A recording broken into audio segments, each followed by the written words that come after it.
সৌ তাহানি 1624 পৰা 1724 চনৰ ভিতৰতে স্বৰ্গদেউ ৰুদ্ৰসিংহই ৰংঘৰৰ বাকলিত যি মুকলি বিহু প্ৰতিযোগিতাৰ আয়োজন কৰিছিলে, সেই মুকলি বিহু যেন যিমানেই দিন গৈছে সিমানেই আমাৰ অসমীয়াৰ বুকুত ভালকৈ থিতাপি লৈছে আৰু তাকেই প্ৰতিফলিত হৈছে আমাৰ এই বিহু দলবোৰত।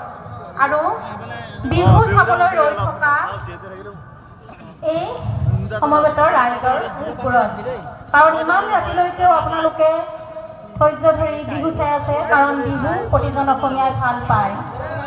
ধন্যবাদ জ্ঞাপন কৰিছোঁ বন কপৌ বিহু দল নাওকাটালৈ।